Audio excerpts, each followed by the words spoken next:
Hey, what's up, YouTube? This is Spearfield7. I hope you all had a wonderful, wonderful Christmas. I know I did. Christmas noobs are in full effect. This gameplay is just kind of a normal kill confirm gameplay, but definitely the Christmas noobs are out. I played this game on mute. I actually wasn't listening in this entire game, so if you see me die in a very weird way, you're gonna know why. But today I thought it would be a good idea to do a quick conversation about the 5 things that I thought people would complain about the most in Call of Duty. I released a video maybe 2 or 3 days before the game dropped. The link is in the description below if you want to go back and watch that video and see all the ways I was wrong. But I found out I was right on a lot of things as well. So today we're just going to it's casual commentary. We're just going to talk a little bit about some of the stuff I thought people wouldn't like and whether those prophecies turned out to be true. The first one was a specialist. I thought a lot of people would complain about the specialist. This is a very new dynamic to the meta of gameplay on Call of Duty Black Ops 3. It really changes the way people play. Certain specialists, I think, apply more in certain game modes than others. But ultimately, people have been pretty chill with the specialists. I think people understand it's a give and take. You know, you're going to win some, you're going to lose some. And some dude's gonna fly out of nowhere and electrocute you to death. But it's actually been pretty reasonable. The only complaint I've really heard is people don't like when people gravity spike, do a panic gravity spike to only kill one person. So I think people are in the mood for, the specialists are about killing as many people as possible. But I would argue, the gravity spikes sometimes are a very good way to keep yourself alive, keep you on your streaks. And if you're in a hard point and there's only one person in there, or you're going around a corner and you get surprised, you can gravity spike them and keep going.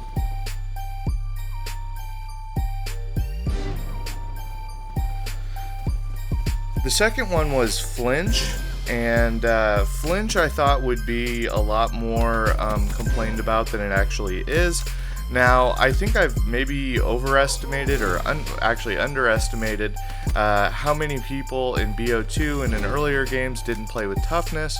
Me personally, I play pretty hard, so toughness has always been a must-have perk. And I think the developers understand that it's been a crutch perk, that way too many people use it, and way too many people find it mandatory. Wow, I just shit on that guy. But anyways,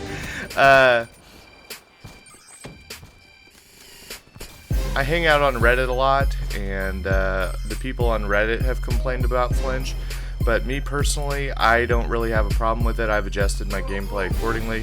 Some guns are a little quirky, but like for instance, I'm using the Man of War in this, and when I was going for the headshot challenge, I just, you just aim for center mass, and your gun's gonna bob up and probably get a headshot. So certain guns are better with flinch than without, and ultimately the people on Reddit can kind of get over it. If you want a community that shows the toxicity and a lot of people complaining, Reddit might be for you. I just kind of go to get a feel for the pulse of the very, very serious players, because ultimately the casual players stay offline. They might watch YouTube videos like this one, but ultimately they're not in forums arguing about like the damage fall off on particular guns and stuff. That's a little like next level shit, but I always like being in the know about what's going on and what people are feeling at a given time. The third one was thermite. I predicted it would be OP.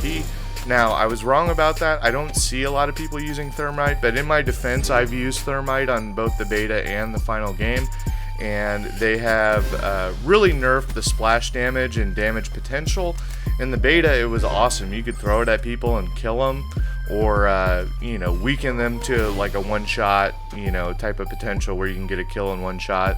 They did nerf it quite a bit, so ultimately I don't see it a lot in pubs, but ultimately it's one of those things that doesn't really match up well against your traditional frag grenade or Semtex grenade. The fourth, the gunsmith, I was kind of in tinfoil hat mode. I kind of was like, well, what are they hiding? If it's not in the beta, what are they hiding? And I was having post-traumatic stress disorder flashbacks, PTSD, on Advanced Warfare, you know, getting bum rushed with obsidian steeds all day. So I thought the gunsmith would be more like that, but it turns out the gunsmith is more cosmetic. It allows you to put variants of attachments on your guns and create kind of a nice package gun that you know, you don't have to worry about the pick 10.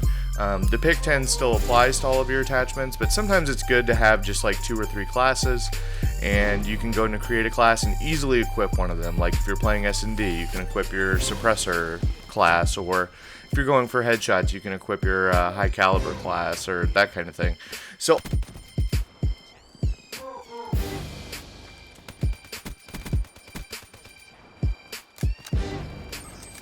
and ultimately it was my mistake. I thought it was going to be a lot more powerful, a lot more potentially problematic, but leave it up to Treyarch to go, no, we're pretty good at balancing guns, we don't need to give you 8 different types of a particular weapon. But it allows you to kind of tinker with it like Legos and just kind of make your own personal perfect class that works out well for you. Lastly, I talked about tweaking game modes. I thought that they were going to cave to pressure from, you know, Reddit and other online communities to tweak the point totals, to tweak certain game modes, and ultimately they really haven't done that, and it's totally appreciated, by the way. I don't want to sound like I'm upset about that. That's a very, very good thing that they're sticking with their guns, they're sticking with the point totals. Hard point matches are as competitive as they've ever been, and you know, like they didn't buff any of the point totals for capturing flags or getting kills. They're basically of the thought that, you know, practice and get better. Like, don't rely on us to just give you extra points willy-nilly so that you can get your score streaks easier. The only major change was Safeguard. They moved the kill total down to 50 for per kill, which I'm totally fine with, but that's been game breaking for a lot of people I've played with personally. They don't really play it. I think it's because they can't get streaks as easily. I typically play with pretty good players, so I'm not going to say they can't get streaks, but I think that really plays into it. You're kind of having to go really, really, really hard with not a whole lot of return. So I'm totally fine with the 50 point a kill. I think it makes sense. I think players really bunch up, so the potential for you to get high kill gameplays like 50 bombs, 60 bombs, even 100s, I dropped 2 100s in the beta, that it makes those possible, but you're only going to get half the XP for kills. So ranking up, as far as ranking up, you're not going to get as beneficial of an XP boost by playing Safeguard. But ultimately, I really love it. I love the way people bunch up. I love getting these massive strings of kills. It's just a really fun, kind of casual game mode, which I think is great. If you're not like me, I don't really like TDM. I don't like kind of the killer game modes. I'll play Kill Confirmed, but TDM is just kind of, you know, I'm not a big fan. So game modes like Safeguard allow people to kind of let their hair down and have a little fun. But yeah, I was wrong about that. I thought they were going to cave in like Advanced Warfare did. They released updates that changed the point totals very early in the game, and so it became kind of a frustrating endeavor for everybody involved. So anyways, these are some of my thoughts. I hope this update was a fun video to watch. I have tons of stuff coming, guys. I have a montage.